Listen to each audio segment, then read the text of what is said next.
The Veteran Project. 4 vets, 5 vets. We are not responsible for any trauma, PTSD, tinnitus, or flashbacks during this podcast. Hooray!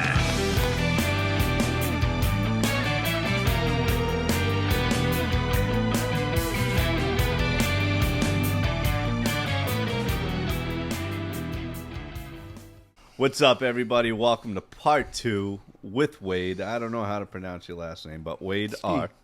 Ski. Ski? Ski is fine. All right, Wayde Ski.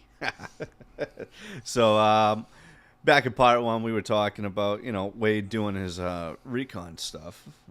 He served in the Army from 06 to 2016, 1 month shy of 10 years. Yeah. Best decision I ever made. Fucking slacker. So he, but we were just talking back and forth, about like the effects, of like this, the bond you create with members of your unit. It's a bond that is incomparable to what you can make out here in the civilian world because.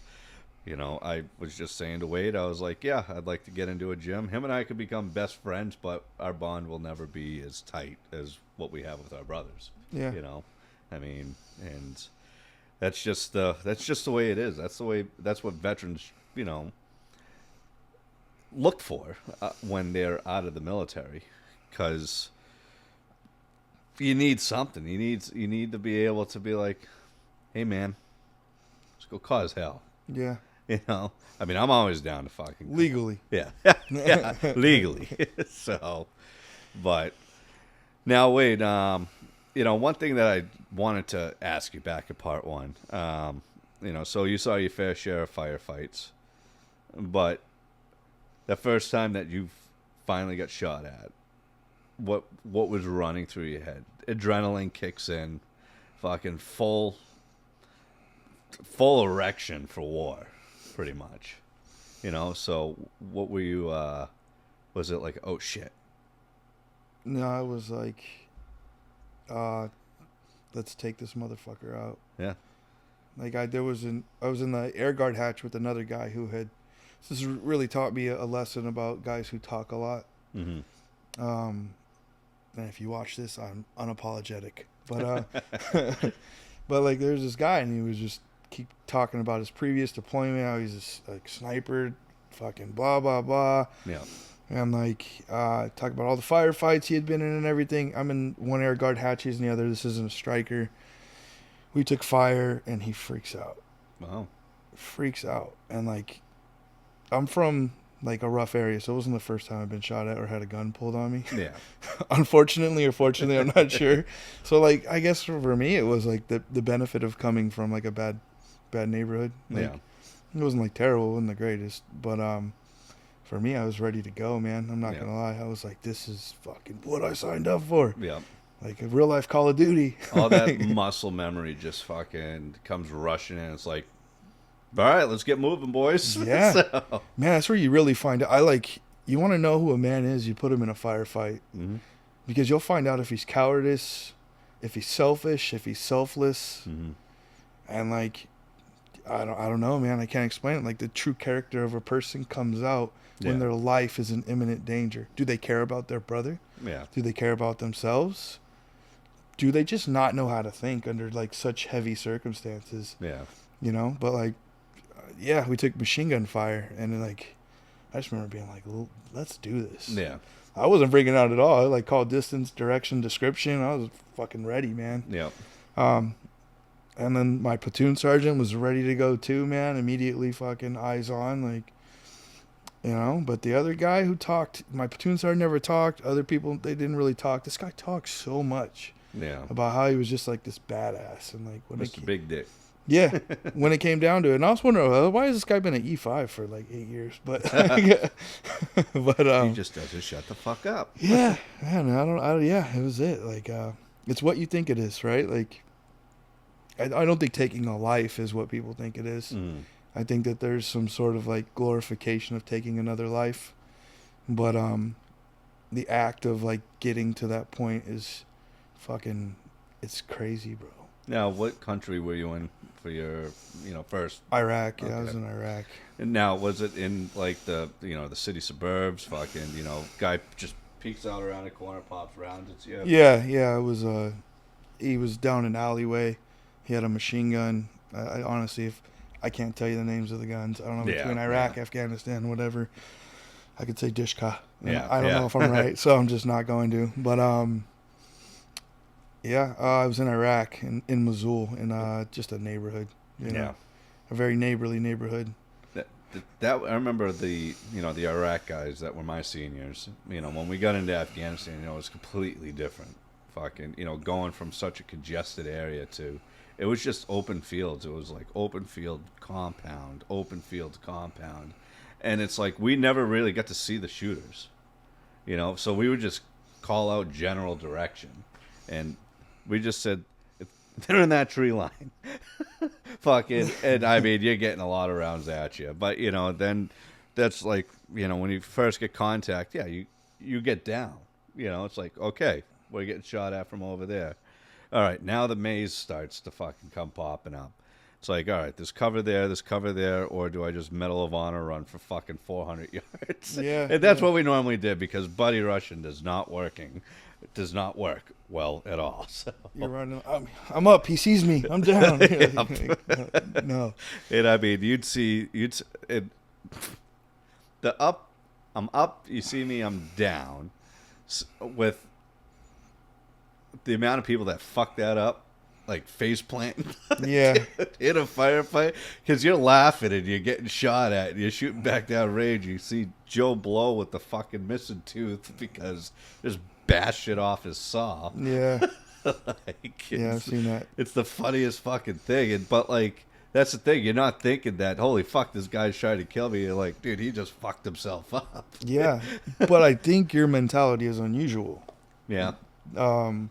And I say that because like I was saying, like, that's your character, bro, right? Like, I imagine, like, I just met you, but you're probably like a funny, good guy to be around. Mm. Your character's coming out, man. You're like, oh, this is fucking not what I thought it was. Like, this, it's serious, but it could be worse. Oh, I shit myself the first time. I was like, when you're on the rifle range, you hear the whizzing overhead, but like, that's controlled. Yeah. That's the closest you hear it to going overhead, but like, when you hear the whizzing hitting in front of you, it's a fucking totally different sound. And that's when it clicks in, like, oh shit, here we go. And like I said, I fucking, first time getting shot at, holy fuck, someone's actually got me locked in right now. Yeah. It's a crazy concept. I always tried to imagine that, like, when I got older, it was like, if I was them, right, they're just as brainwashed as we are, or dedicated, whichever your preference is. Like, you're trying to take another human out of this world. Like another you, bro. Lives, breathes, thinks. Some people slower than others, but thinks just like you. You know what I mean? And that's a foreign concept, man. Yeah. It's just weird, but like. But the more it happens over and over and over again, you just develop this. Well, fuck, I'm going to get shot at today. Here we go again. Okay. Like every day at the same time, we'd always have at 7 o'clock every fucking night, we'd just go throw our flak jackets on, our Kevlar, chill out inside the patrol base, and we just get shot at for 30 minutes. We don't know where.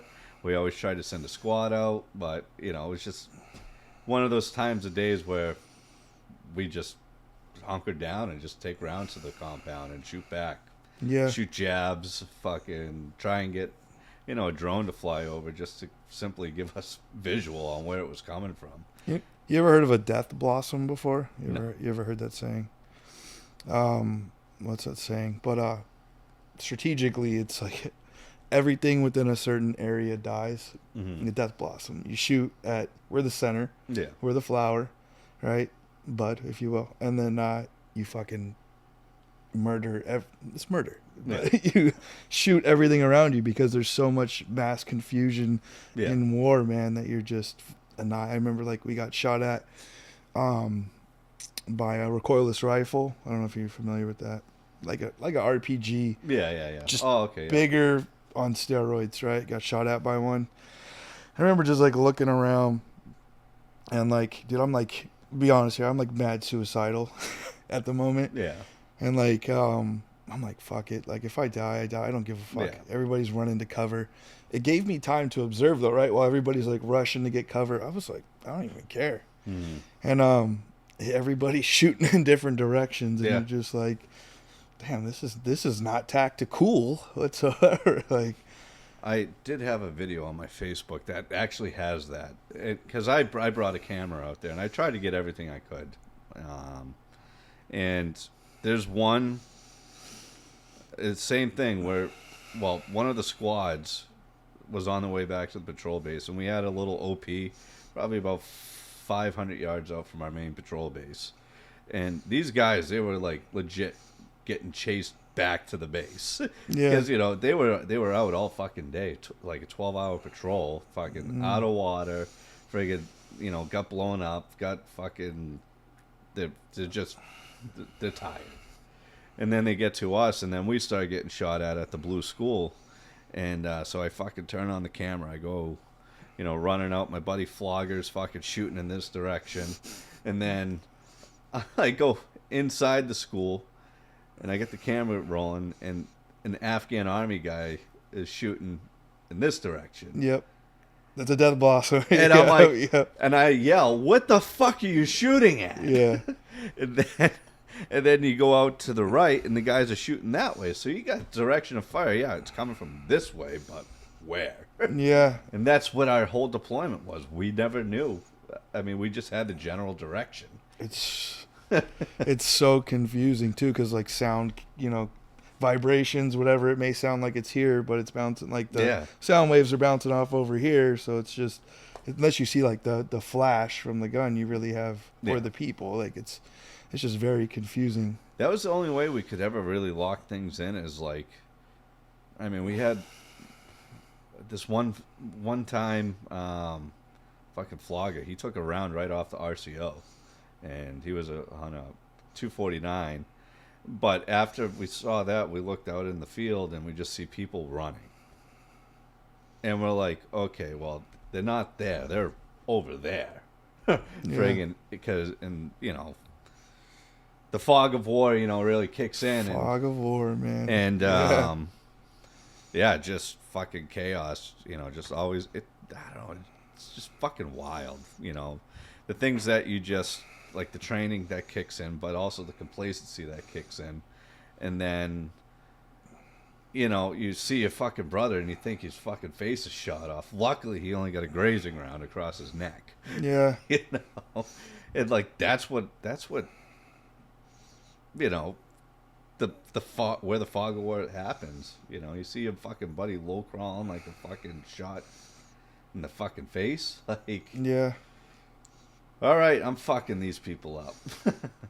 Yeah, What's going on, guys? Oh, how come I'm not visible? Damn it. Well, Anyway, we do got a slideshow here if we want to go over some photos and talk about that.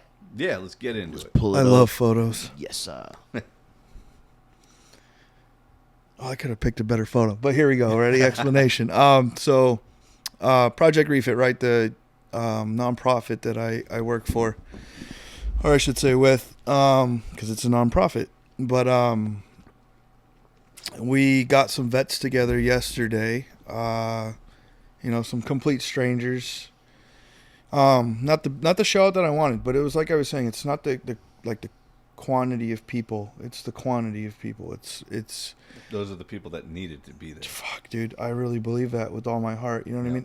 I don't care. Like, there's a saying in NA, and it's when a meeting is when two addicts meet each other.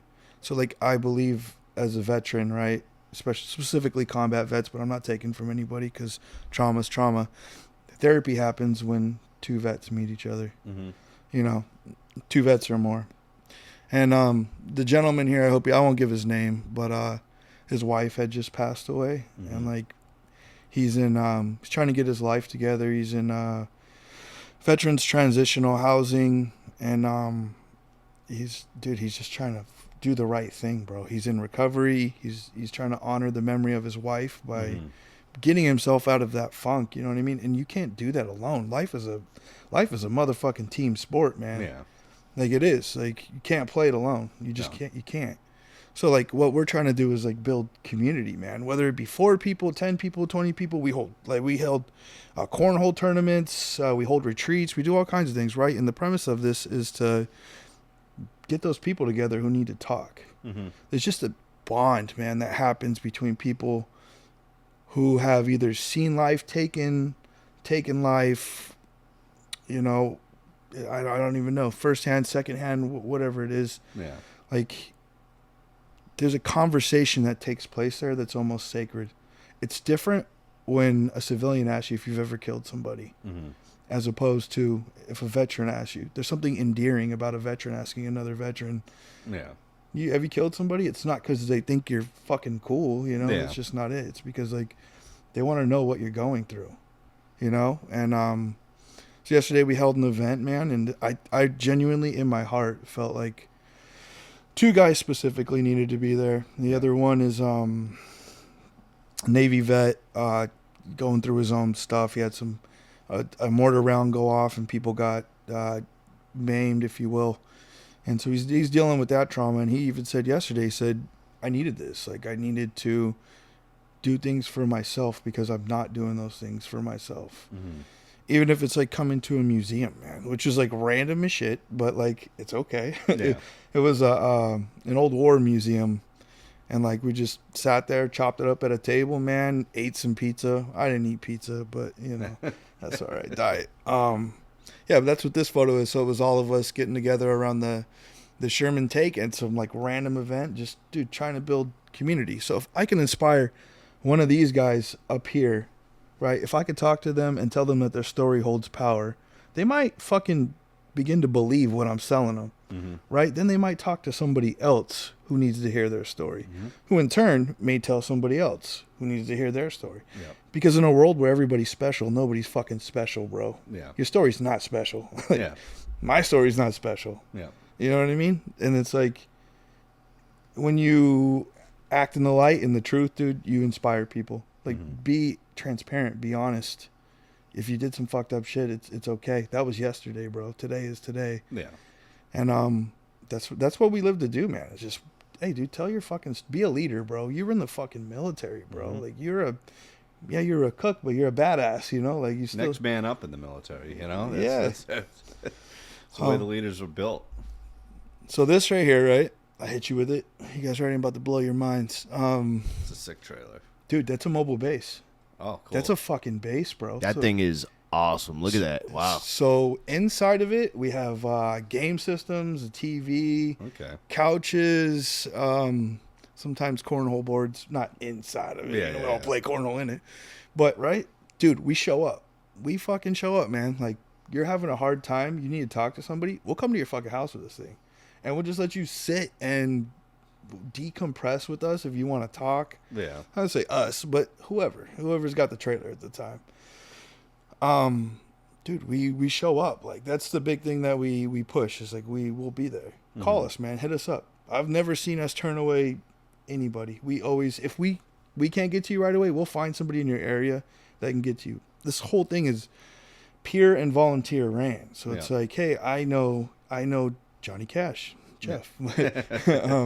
Like, yo, dude, I need you to do me a solid. I got a vet who's not doing well, just need somebody to talk.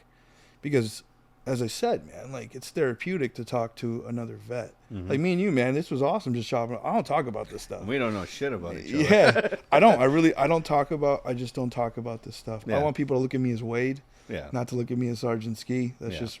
that's how I view myself. Mm-hmm. You know what I mean? But, like, even just chopping it up with you, man, like, I'm gonna go home, I'm probably gonna have a good day, man. Just Yeah. fucking talking about, like, Death Blossom, bro. I never talk about that. like, And you just taught me something. So, yeah. Yeah, man. This is just our whatever logo you want to call it. So But now, what's your like what's your range? I mean, how far out do you go for these guys? You know, like what's up next? What are you guys doing next? So as far as range goes, we host retreats, right? Say we can't get to you, we got a retreat. we pay for your flight, we pay for food, we pay for everything to come on one of our retreats. So we host retreats all over the United States. Yeah. As far as the mobile base goes, we only have one right now. We are building another one for Delaware, who gave us a substantial amount, I'll just say, to build one of these and have in their community down there. But we're New Jersey based, but I mean, I'm out here in Massachusetts doing my thing by myself, but dude, I'll be there. Yeah. I don't got a mobile base. You can ride in my Buick. But, and when we go to military bases, man, because like the best way to solve a problem is to get ahead of the problem. You know what I mean? So we try to get to the people before they get out. Like, me and you were talking about friendships, right? Brotherhood. That's where the name Refit comes from. Like trying to restock and inventory and gather supplies after you get out. Mm-hmm. We do things like I said before, but really it's about finding that brotherhood after, man. Yeah. Or sisterhood, or whatever. Gender's confusing. Yeah. Yeah, dude. So it's like we're just trying to fucking help people find purpose in their pain. Yeah. You know what I mean? Like that's what it is. Like if you go through something, you go through trauma, whatever it is, you have a choice, man. You're gonna be better or you're gonna be bitter. Mm-hmm. You know? It's like, oh, this is a guys from one of the retreats. I think this is North Dakota. Nice. So we do some cool shit. We got a retreat in Montana, North Dakota, Washington, Colorado, one in Poconos, and we're always looking for more partners. So that's just like what we have right now. Yeah. But nothing to say we won't be in like California this time next year. Really, anybody who wants to like lend us some land, dude, we'll make it happen out there. Yeah. So That's pretty dope, dude. I keep saying, I've said to Jay before, I was like, I know me personally, it's like I need to go on. I've never been on like a veteran retreat or anything. I mean, within our motorcycle group, yeah, we go away to fucking New Hampshire or whatever. But like, those are people I know. Yeah. You know, like I want to meet new people. I want to do something. I've never been hunting. That's something I want to. You know, yeah. I've never been hunting. So practical. And it's like, you know, there's another group out there. They go hog hunting down in Texas. Yeah, is it No, the chopper one? Yeah. Yeah, dude, I want to do that. They so do bad. that 4 times a year, Yeah. and you know, I help found the group, but like, you know, I never really got involved with it. I was like, yeah, I'm up here in the Northeast. Everything's tough for me to get around, you know. Yeah. But that's the network of all these organizations. You know, it's got one goal, just to bring veterans together. And, you know, veterans need to realize, hey, just try it, man. Yeah. You know, it's like, oh yeah, well, you know, I'm gonna put my pride in the way. I don't need that. I'm fine as I am. No, yeah, you're not. Just give it a shot. Or another thing that we see a lot of times is vets saying, you know, somebody else needs it more. Yeah. You know, but truthfully, nobody's going to take care of you but you. Yeah. Yeah. Take care of yourself. I stand by that. Like one of my, obviously I'm full of quotes. It's just I'm a quote guy. Love Jordan Peterson, but you can't pour from an empty glass. Mm-hmm. You know what I mean? Like you can take care of the world, bro, until you have nothing left. Then you're no good to nobody. Yeah. You have to take care of you, man. And like with these retreats, it's just a bunch of strangers. These people don't know each other. Mm-hmm. Like, dude, Jeff, if you come out, bro, you're not gonna fucking know anybody. You'll know me, but Yeah. like, you know what I mean? Like that's all you'll know, and you'll be out there.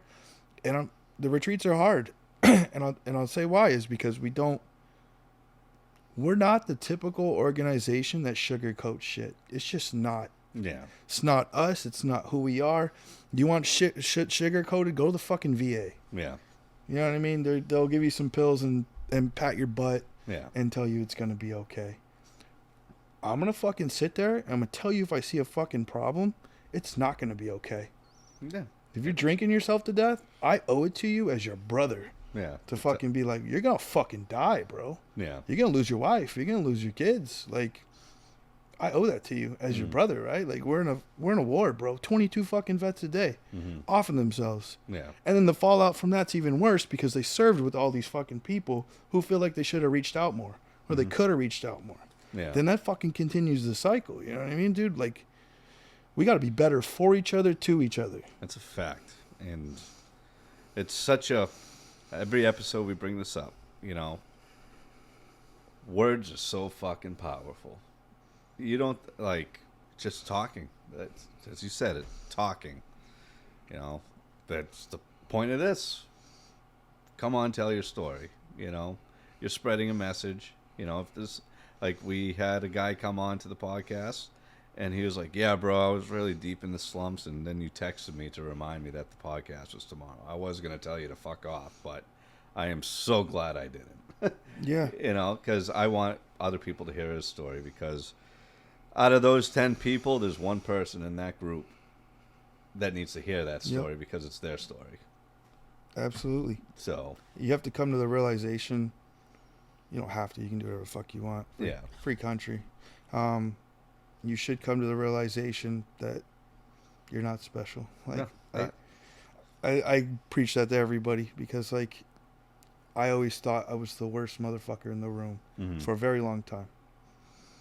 Until I started hearing people's stories. And it's not that somebody is worse than other. It's just my interpretation of my acts. I'm nobody to fucking say that they're better or worse than anybody else. Yeah. I'm not the worst person in the room, and I'm not the best person, and I'm okay with that. Yeah. You know what I mean? Like, I'm okay with being in the middle as far as you know, ultra violence goes. Yeah. Like, but Start a fire team today. okay. So this right here, let me hit on this real quick. Can you make that bigger, Jay? No, it's mega bigger. There we go. So this is where we really inspire people to lead their own communities. And by that I mean, right, take for example the 4 guys that we had yesterday. I was talking to one of them about starting his own thing, like getting together, connecting with vets to share stories, just like you guys do. Yeah. But like, they have their own team. You know what I mean? Yeah. It's being part of something again, and then that team goes and in turn helps another vet, and it's like I was saying, like I reach out and connect with you. You got a fire team with us. I'm like, yo, Jeff, can you or any of the boys go help this vet out here? That's what a fire team is. And we do like bonfires at night, and not every night, obviously, but like once a week or once a month. Depends on the fire team. Yeah. We really leave it up to the leader whenever they want to do it. But we're looking to expand that program because we want to be all across the United States. And so, yeah, we're looking. I mean, that's how I started, man. I was quick story on how I got into Refit. So I used to blog. I had my own blogging page. I used to write about like war and the fallout from it. And sometimes I go back and read it, man, and I was like, dude, I get sad. I'm like, fuck, man. I'm sorry that kid, like, I feel like I was a kid when I was writing it. Yeah. Like, that kid had to go through that by himself. And if I had had a fire team near me, man, it would have been a lot more beneficial to be able to be open and transparent. But I lived in a community at the time that wasn't chocked full of vets. Yeah. So I felt alone, but I'm blogging, man. I'm writing all the shit. And these guys, 2 guys, I served with one of them, reach out to me like, hey, man, would you want to write for us? And I'm like, yeah, sure, man.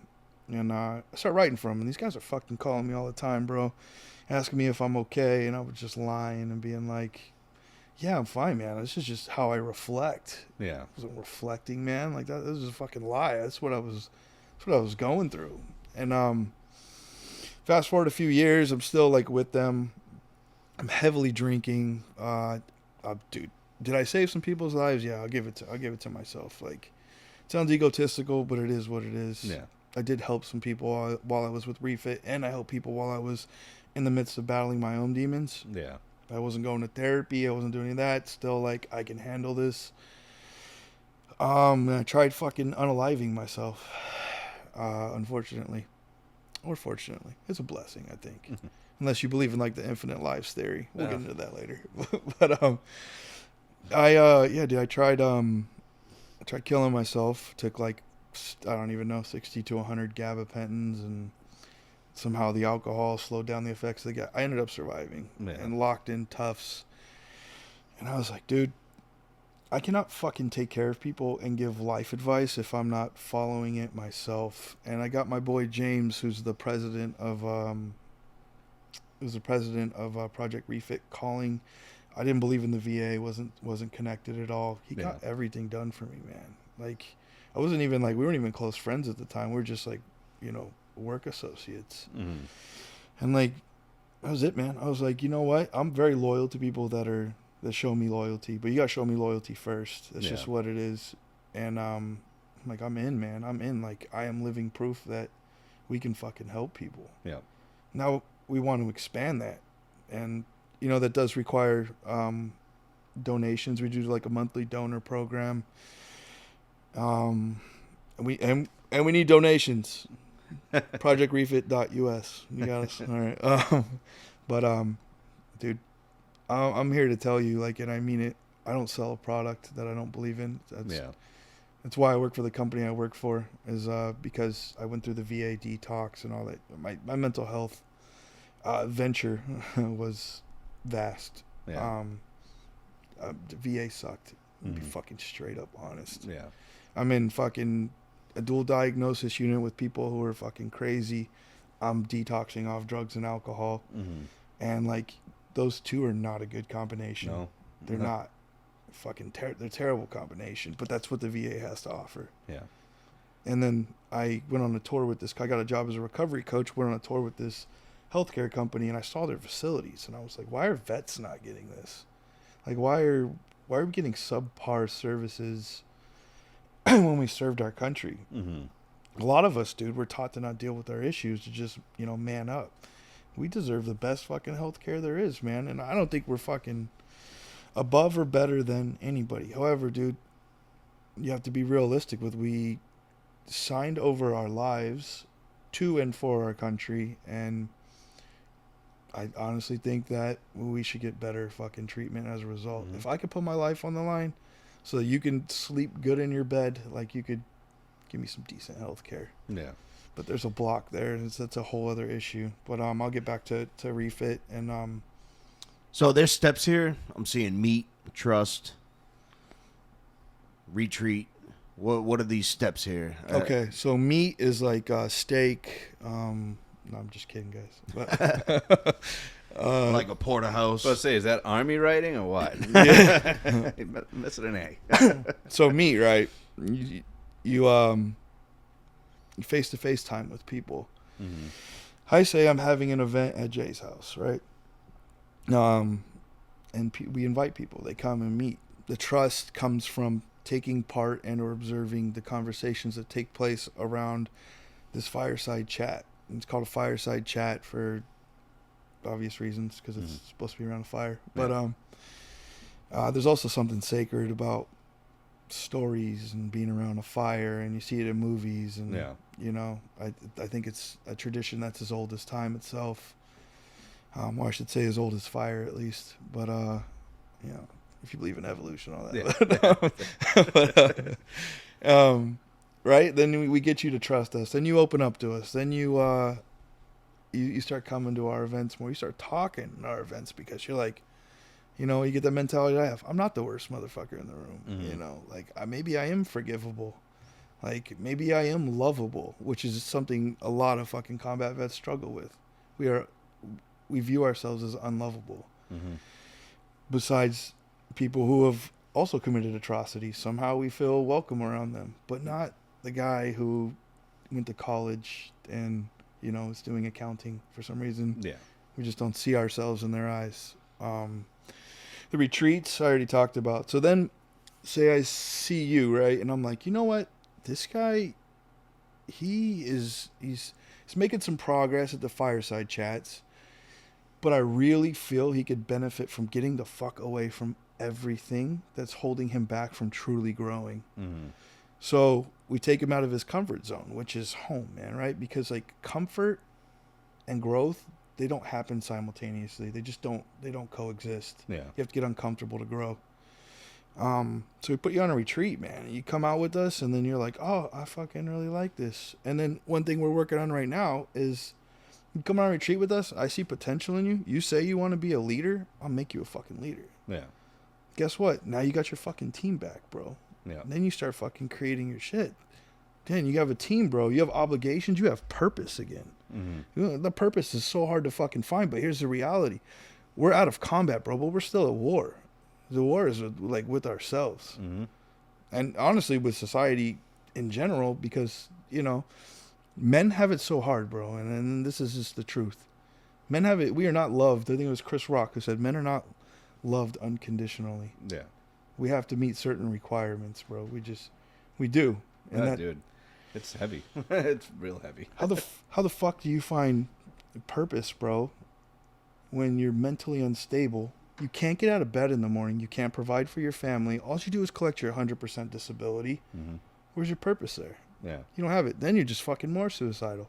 The fucking VA cycle of disability is terrible. Yeah. It's just, I had a friend of mine, his life goal was to get disability. He's 40 years old. He was 39 at the time.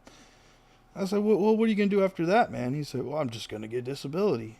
I said, you have kids. What kind of example is that setting for your kids? Well, Yeah. I have money. Well, that's not it, man. Just because you have money, you have to provide examples. You have to fucking be a man, dude. That is a high fucking standard to be a man. You don't hear about a lot of stay-at-home husbands. No. You know what I'm saying? It's funny you say that because, like, I know me personally, like, sometimes, like, I'm going into the slow season with work. I am grateful for having my disability rating in check. Me too, bro. Me too. Because when work gets slow, I may have to collect unemployment. I hate collecting unemployment. I'd rather be at work for fucking 50 plus hours a week, But, I know it's going to save my mortgage. Yeah. I'm going to take more of my disability and put it towards my mortgage because work's slowing down so much, And it's just to help offset the cost. And, but just that burden that, we always feel, we want to make our wives happy.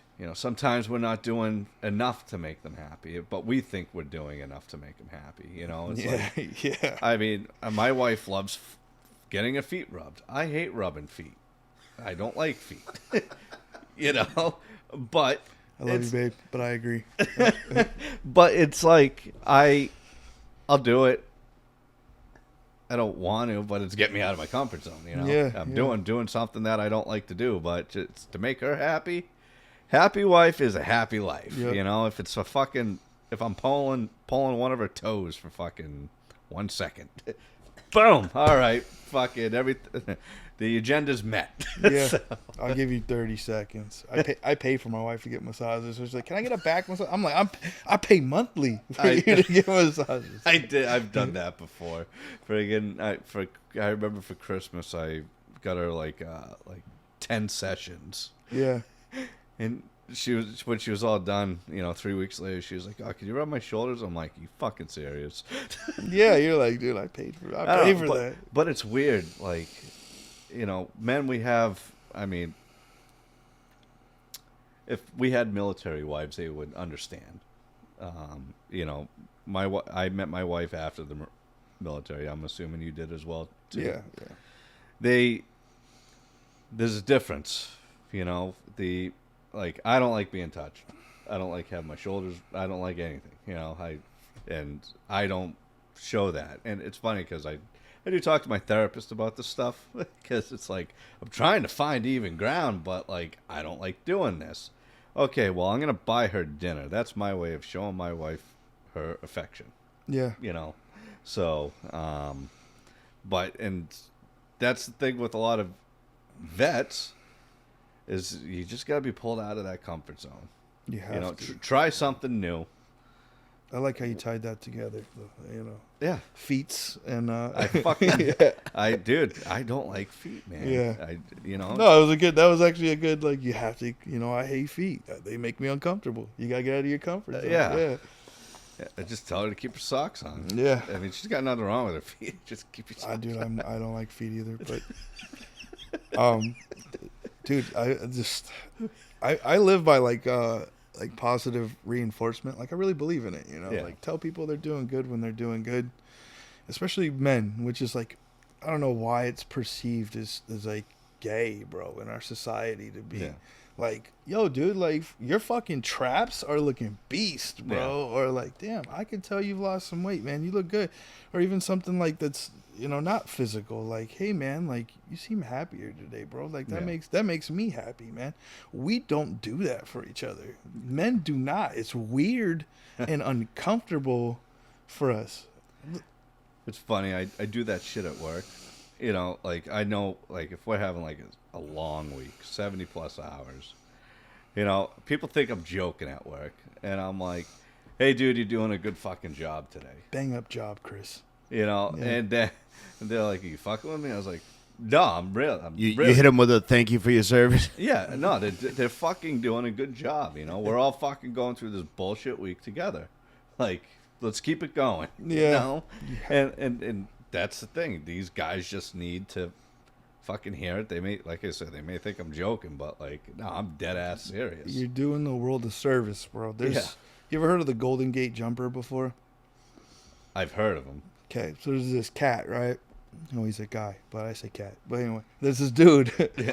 There's this dude, and suicidal. Obviously has some underlying mental issues. And he would ride the bus to the Golden Gate Bridge. Mm-hmm. If somebody said hello to him, asked him how his day was, acknowledged his presence, he wouldn't jump for the day. Mm. The moral of that story, and it is a true story, is that you never know who fucking needs to be acknowledged, man.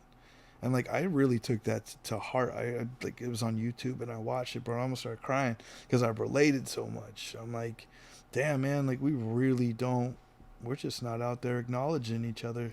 Yeah. Massachusetts is very difficult as well because hey, when you say hi to somebody, fuck your they're feelings, pretty much. Yeah, like dude, I remember I asked somebody how they were in Massachusetts, and I have tattoos. Whatever, we talked about this in the beginning. He said, "I don't have any money." I was like, "What?" I have 2 jobs, bro. Like, damn, man, I'm just asking how a brother is, man. Like, cut me a break, dude. Like, but like, you know what I mean? It's dude, we have to do that more. Like, we have to acknowledge each other more. We have to tell each other good job, man. Dude, it's just honestly just sharing kindness, with others. I'm actually going through it right now with somebody that I help get to work, and he's in a tough spot, and I was like, dude, I'm gonna drive you home, take you to work every fucking day. Yeah, you start 30 minutes before me every fucking day, but I don't care. Yeah. But I'm gonna buy you a coffee every morning. It's just who I am. But like, I told him, I was like, ride this train as long as you can until you can figure out your own shit. Yeah. So, and he's very appreciative of it, and he's become a good work friend of mine. And like normally I know I'm perceived as a fucking grumpy fuck at work. At 34 years old. No way, man. You're such a morning person. It bothers me. But it's just simple, like little things like that, and people just want to be reassured that hey, everything's good, man. I'm here, man. I'm here, even if it's buying a fucking cup of coffee, bro. You like literally don't know what somebody is going through. But then I do bring this up a lot when you talk about. When you ask that question, how are you doing?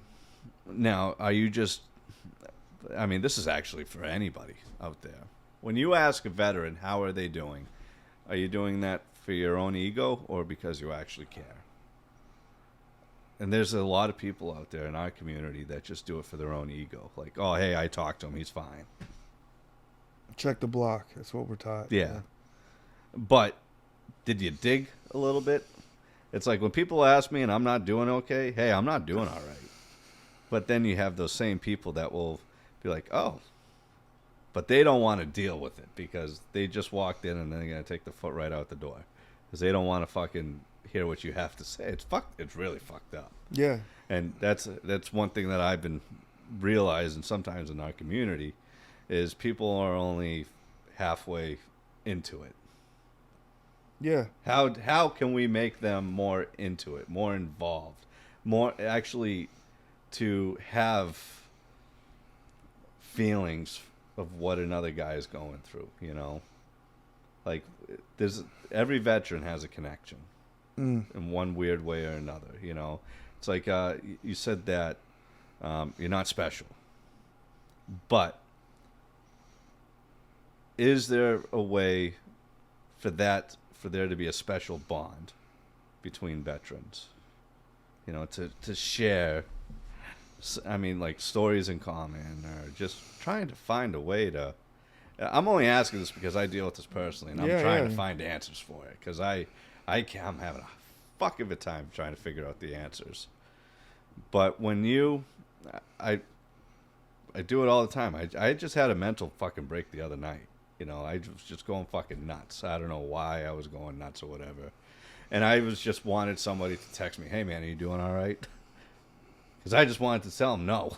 Yeah. So. Fuck no. You know? Yeah. But obviously I rebounded. I fucking came back from that pretty good. But, like, how can you get a veteran to stop at that point before it goes too far?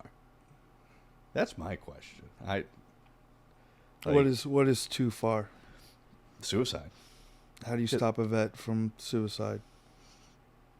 I think the answer is both complex and like simple. Community is how. Suicide in the ranks is far less than suicide out of the ranks. Okay. It's for a reason, right? You have your neighbors, you have your brothers, you have people dependent on you. We need to be reminded that just because you're fucking out, you got your DD-214, that's not gone, man. You know, like, I always try to ask people, if I don't believe what they're fucking selling, bro. Like, you know what I mean? I ask twice. Yeah. How are you? I'm good. No. How are you? Yeah. For some reason, that really works, man. Like, asking somebody twice, like, and calling people on their shit. Mm-hmm. Call people on their shit, dude. Stop. We gotta stop fucking. We gotta stop with this like generic bullshit of like this agenda of like check the block, like we just said, of how are you? Yeah. There's nothing there, bro. How are you? And then you're like, damn, this guy. Yeah. Really fucking cares. Then that guy is gonna go home that I just asked twice, how are you? And he's gonna be like, fuck, he's probably gonna think about it. He might even fucking stay around for another day. Yeah. Just to wonder why the fuck I care so much. Yeah, he'll shoot you a text later on saying, bro, that's a great fucking problem to have. Because if they respond to you saying, how are you doing? Boom, there it is. There's a connection right there. Yeah, man. That's what it is. It's just ask the question not once but twice. You know what I mean? It's wisdom is not in talking. Wisdom is in asking questions. Mm-hmm. You know, like there's a lot of people who just fucking have the answers, blah blah blah. Ask the questions, man. Yeah. That's the smartest guy in the room who doesn't shut the fuck up about all the questions. He's probably the best salesman. Yeah. I've learned that in my job. The dude that's asking a million questions, so you're like, fucking shut the fuck up, Steven.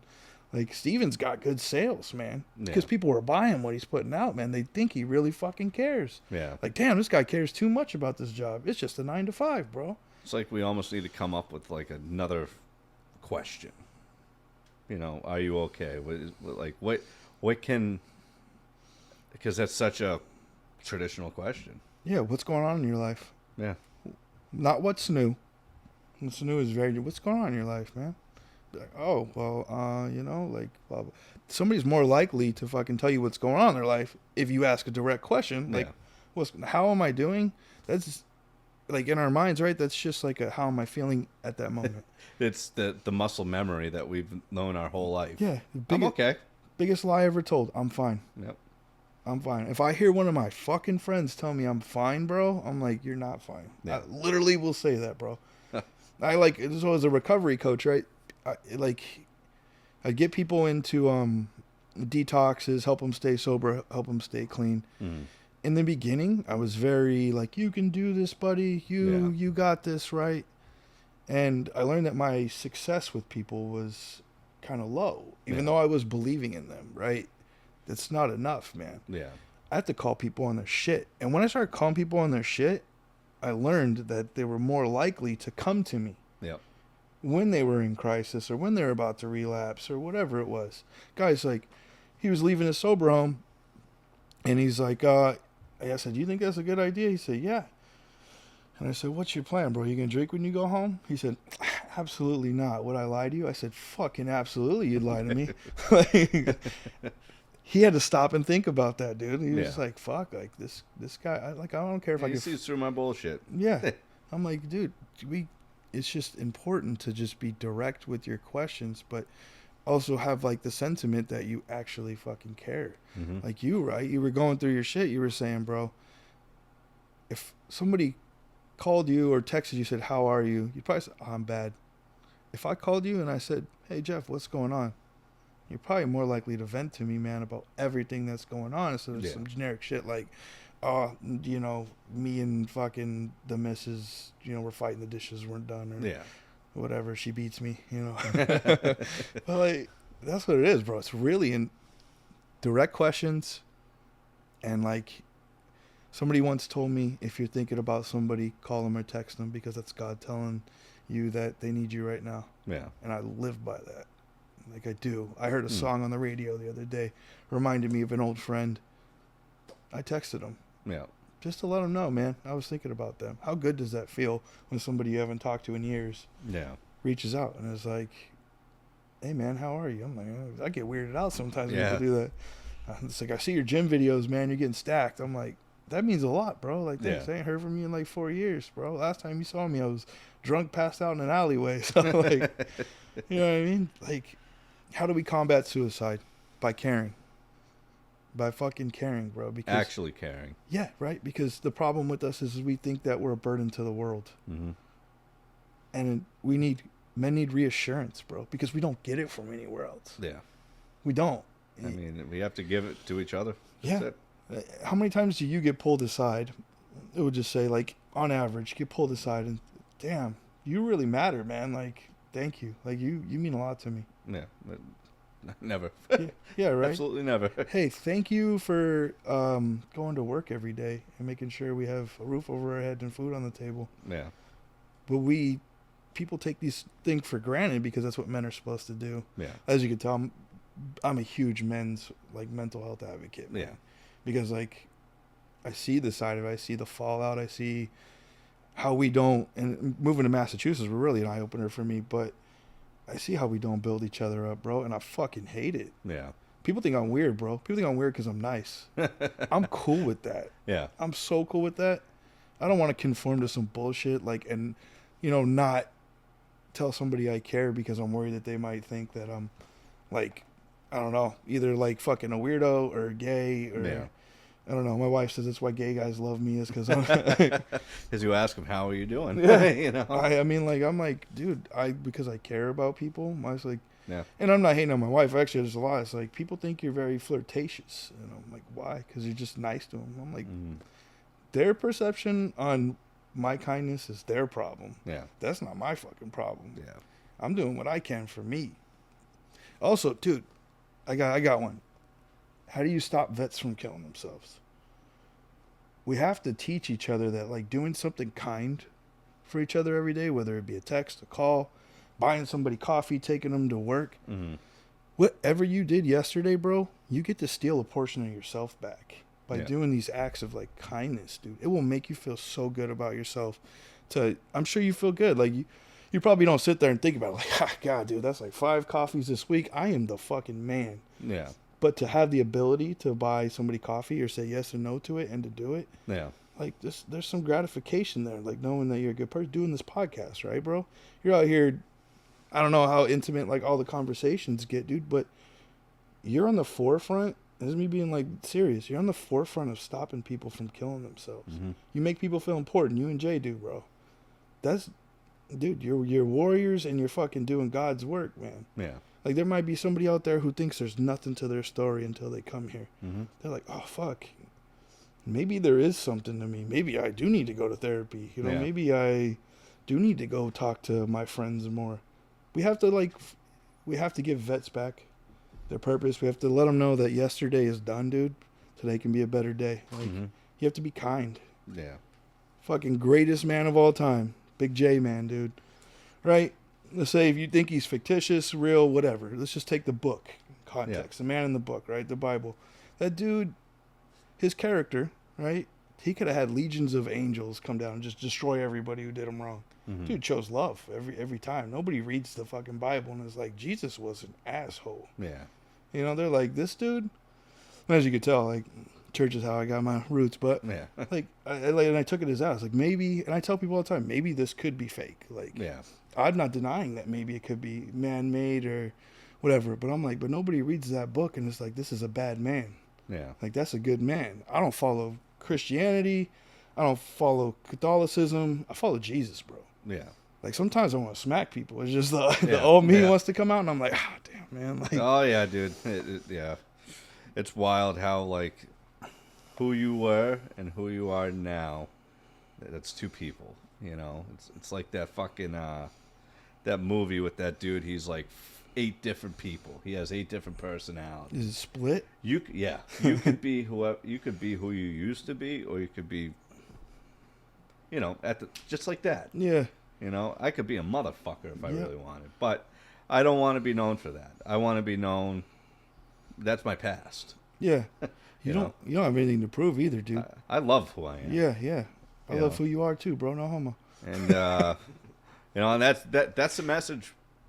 Well, that we're getting from this episode, and I, you know, show kindness, show love to each other. You know, That's the message, bro. I just message. That's the message right there, brother.